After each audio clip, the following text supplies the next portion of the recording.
Korang pernah fikir tak? Banyak benda yang orang zaman dulu buat kau rasa macam normal je waktu tu. Tapi kalau budak-budak zaman sekarang buat, kita akan rasa bahayanya. Banyaklah contoh yang aku dapat daripada post aku dekat thread baru-baru ni. Macam dulu-dulu masa kita budak-budak, kita keluar mengaji time maghrib. Sekarang budak-budak ramai mengaji siang je. Selamat. Dulu-dulu jauh-jauh sekolah pun kita naik basikal je pergi. Sekarang rumah-rumah dekat pun risau mak ayah nak bagi anak-anak naik basikal. Dulu masa kecil-kecil normal je pergi kedai sorang-sorang. Tak ada benda nak takut. Nak kau?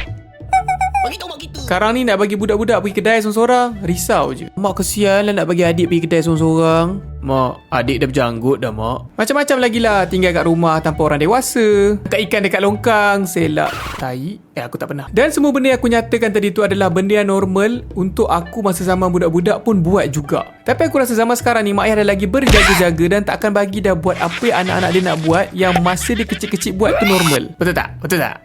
Mak ayah dengar semua tu angguk-angguk sikit. Dan kalau ada anak-anak yang diizinkan untuk buat benda-benda ni semua dekat luar tu, kita mesti akan cakap, mak ayah dia ni macam tak responsible lah. Dia anak 7-8 tahun duduk rumah sorang-sorang. Kan aku viral kan? Masa aku masih lagi kanak-kanak, mak ayah aku selalu tinggal kita orang ni berempat dekat rumah. Mak aku ni dia sibuk bekerja, berniaga. Ayah aku pula dia ada komitmen kerja dia sebagai seorang askar. Selamatkan dunia. Bayangkan dengan aku yang paling tua ni pun baru berumur dalam 7, 8, 9, aku tak ingat, kena tinggal dan jaga adik-beradik berempat dekat rumah. Tak dapat gaji pula tu. Sudahlah duduk rumah flat tingkat 4. Kalau boring-boring aku ajak adik aku berjemaah ambil angin kat belakang rumah macam mana?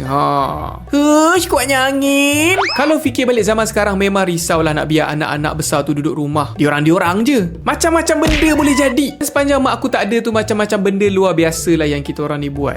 Sebenarnya pernah sekali tu aku pergi main api dekat belakang rumah. Aku sebenarnya tak ingat tau masa ni aku pergi main lilin ke ataupun main bunga api. Tapi bila aku tanya mak aku, dia cakap mak pun tak ingat apa yang mak ingat. Dan secara tak langsung masa tu api tu terjatuh dan terbakar bumbung kat jiran bawah rumah kita orang ni. Sedikit info pasal bumbung dekat rumah kita orang ni lah. Aku tak pasti tau, aku kena tanya mak aku benda ni. Kita orang semua tak ada atap zinc. Kalau kita orang nak tambah atap, kita orang kena buat atap DIY pakai canvas je. Dia punya tiang kayu. Jadi bila waktu angin kuat, ribut, memang bergoyang-goyang, boleh tercabut lah. Back tu cerita tadi tu, api tu terjatuh ke bawah dan terbakar bumbung jiran bawah rumah kita orang ni. Aku sebenarnya tak ingat apa-apa yang aku buat ni, tapi mak aku pergi ingatkan aku balik. Dia menyedarkan balik kesilapan-kesilapan aku yang aku tak ingat.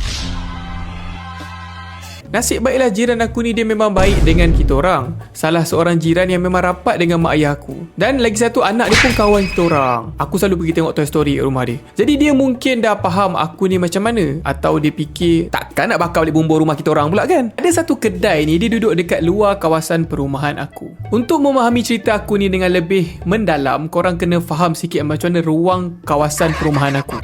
Ya, aku banyak kali pernah cerita yang aku duduk dalam kem tentera. Tapi aku tak pernah cerita kot yang kem tentera aku ni dia ada pagar yang menutupi kawasan perumahan kita orang ni. Dan dekat setiap pintu keluar tu dia ada askar yang menjaga. Siap ada senapang. Pintu pagar ni dia ada 4 ke 5 aku tak ingat. Dan juga ada yang satu ni menghala ke satu flat quarters berdekatan dengan kawasan kedai-kedai. Dan aku masa kecil-kecil dulu kita orang panggil kedai ni kedai luar sebab dia dekat luar camp. Dan kedai luar ni dia macam heaven untuk aku masa aku kanak-kanak sebab dia jual banyak sangat mainan dan juga benda untuk aku main tikam-tikam. Tikam ni adalah mainan di mana kau bayar lepas tu kau akan dapat random toys. Tapi masa kecil aku tak tahu benda tu sebenarnya macam berjudi sikit. Dekat kedai ni lah aku banyak beli mainan dan juga beli stiker Digimon yang aku pernah cerita dulu tu. Dan setiap kali aku nak datang kedai ni aku kena prepare banyak duit tau sebab pilihan mainan dia terlalu banyak. Dan masa tu aku ingat lagi lah yang aku ni ketagihan beli satu kotak mainan ni RM2 time tu. RM2 zaman aku dulu nak kena kumpul seminggu juga tau.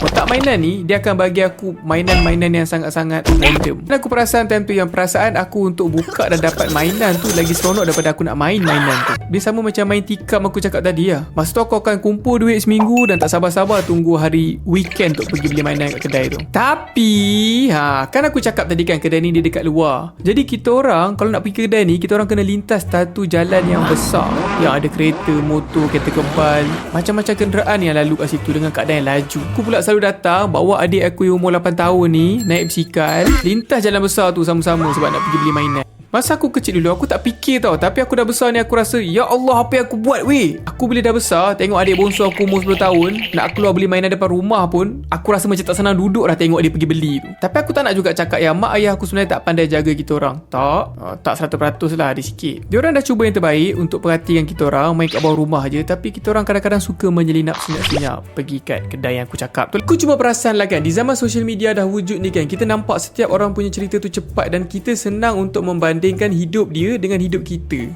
Aku takkan buat macam dia buat ni. Aku buat lagi teruk.